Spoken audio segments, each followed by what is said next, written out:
What's up, guys? It's Tier time, and I kind of been filming this video all morning, but we're back at it again. And I have to realize that like I am who I am, and it's okay to be awkward sometimes on camera. It's just like I can't edit parts out because I don't really know how to edit, and it's just like I'll be having to refilm videos a lot, but whatever. I forgive myself. I'm gonna just get on with this video. So. Mimosa bark. That's what I'm working with today. Mimosa bloom you can also work with. It's also known as Chinese mimosa or Persian silk tree.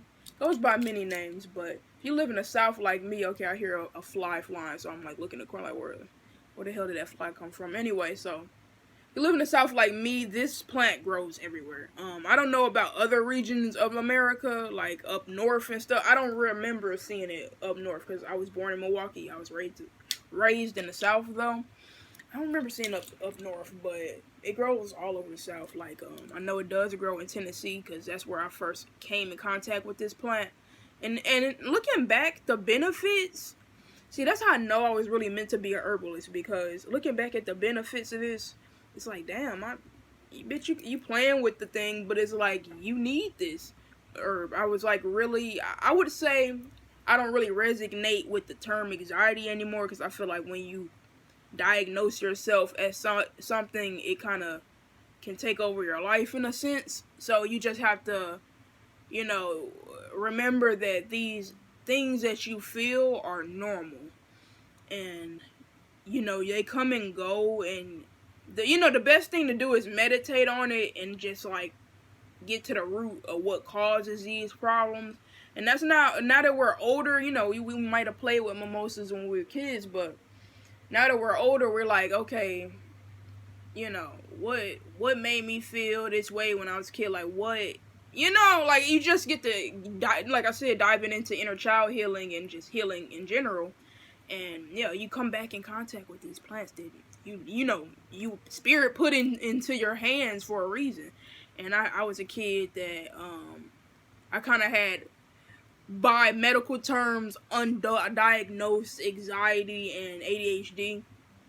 Like, it was just like something they mentioned at the doctor, but like they don't really teach you what it fucking is, and like we just it was like they teach you that ADHD means that kids are hyper, but and this herb doesn't even say that it's for ADHD, but I feel like it really does, just looking at the type of benefits and how it interacts with certain, body parts, because every herb is ruled by a body part and has like its own, what they call, temperament. Like, what it does for the body, like whether it's cooling, a warming herb, or is it a setting, it has this like category in that field of like mental health. And I feel like it would help with that, because it does say it's good for your brain, and and I've been focusing on the word focus this week. That's been my main thing, just getting things done, and like, like I said, having ADHD. I don't forget the kind of ADHD it is, but I'm not like the hyper type. It's the other kind. That's why we were confused, because it's just like they don't educate you about these things, and you don't understand them, especially in the black community. Is like, okay, either give you some medicine or not. My mom just wasn't with the medicine. It was just something. Looking back now that I'm more educated on what it is, anxiety too. I just know the root of what these things are. So I don't really what's the word? I don't resonate with that word anymore.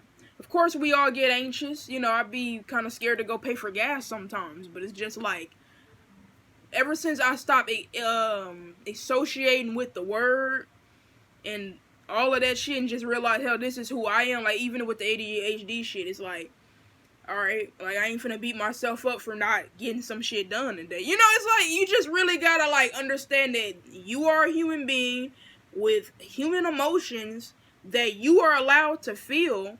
And you shouldn't feel like it's a disorder or anything to have it. Like, I'm not trying to mislead anybody here and saying like it's not real or anything like that, because bitch, I dealt with it. You feel me? I deal with it. You know what I'm saying? So it's not even that.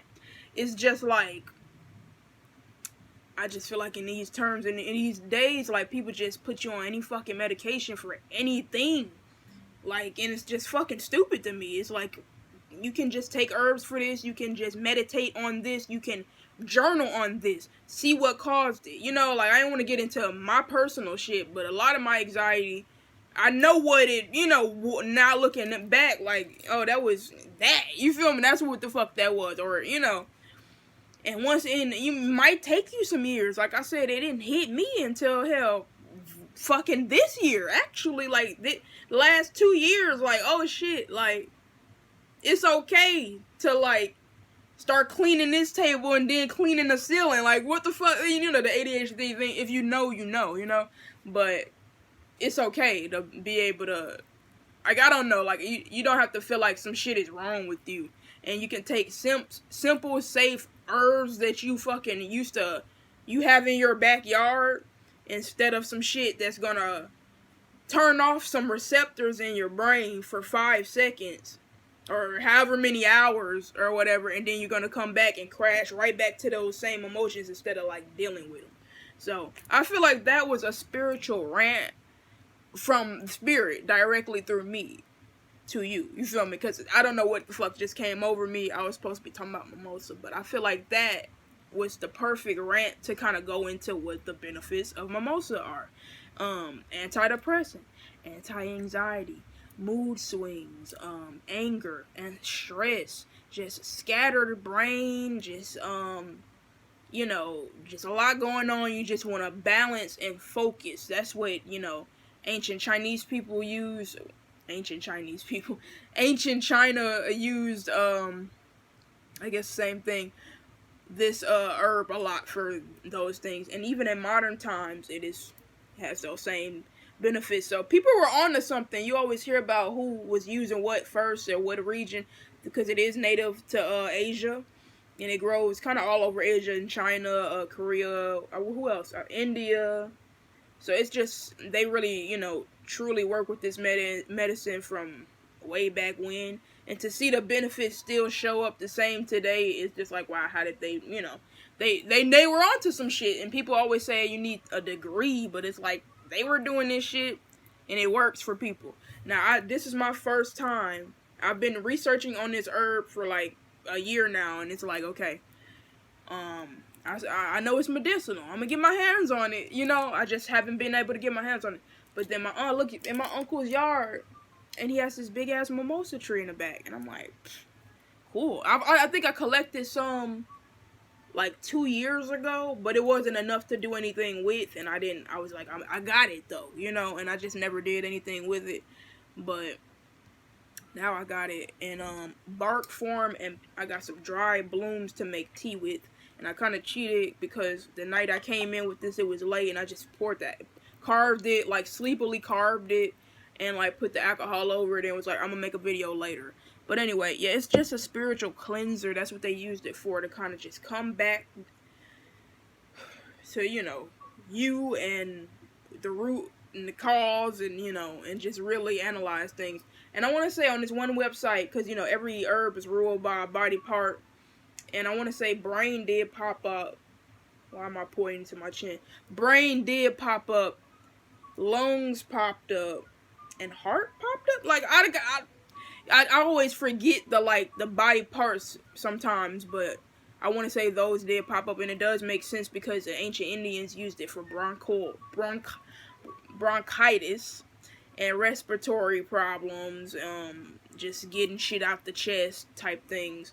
So that's what they use that for. And then ancient China, like I said, all the things that I just said there, it's like the happy plant. It's like boost the mood and stuff like that. They used it for like emotional type wellness. And they said the Koreans used it for bone disease, like ancient, you know, people from that era. I hate saying it because it's like, am I saying it right? Ancient Koreans, like that it just sounds weird. But anyway, I just like to I'm gonna be adding more historical facts about herbs and stuff in my new videos. So here's a little introduction to that. But anyway, so yeah, it's just so cool that we use it in the same ways now. And also the ancient Chinese people used it for skin issues like ulcers, boils, hemorrhoids, abscesses.